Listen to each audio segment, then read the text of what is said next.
the only person who's ever been destroyed in Paul Krugman's New York Times column is Paul Krugman, whose reputation as an economist has declined precipitously since he started writing. Can I just call him for a minute? Hello, Paul. Right. Go on. So we debated these issues last week in Seoul. He didn't want to do it anywhere closer to home than that. And what was really striking to me was the complete confusion that now exists in the minds of Keynesian economists between the short term and the long term. So, first of all, in order to win the argument, they try to argue that their opponents want to be Herbert Hoover to balance the budget this year. I'm not aware of anybody who's trying to do that, so this is a complete straw man.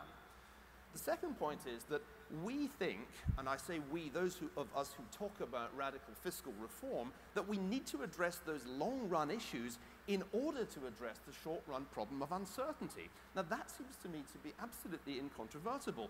There is no question, to my mind, that people, particularly corporations with large piles of cash, are holding back from acting because they see an alarming path over a 10-year time horizon. It's not this year that's at issue here. It's what we do over the 10 or 20-year time frame.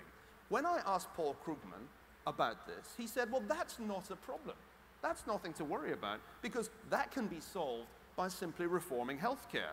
I said, Paul, you tried to reform healthcare. The administration burnt a ton of capital reforming healthcare, and the revenue effects, broadly speaking, were minimal. If that's your solution, politically, it won't fly. We've got to address these questions. Now, I'm not saying that Paul Ryan's roadmap is perfect. I agree, in fact, that there are flaws in it. But at least it's an attempt to think seriously about these questions. And what I can understand is why nobody on the other side of this argument, including Paul Krugman, attempts an alternative plan. There is no plan. There's no plan from the administration. There's no plan from Paul Krugman. All they do is in a sense, to stigmatize their opponents as unreconstructed Hooverites, which frankly we're not. You sound like that. Well, no, but no, Harry, as I said, I do not argue that we should have had a balanced budget in 2009 or 2010. I've never said that. But if you don't have a plan for getting back into fiscal equilibrium one day, which we don't currently have, you know, right now, the Congressional Budget Office projects the US will run a deficit every year until 2083. Is that right? Is that a sustainable policy? Well, Mouse Peter. Yes, that's right. Now yes, let's just... Yes, that's right. Did you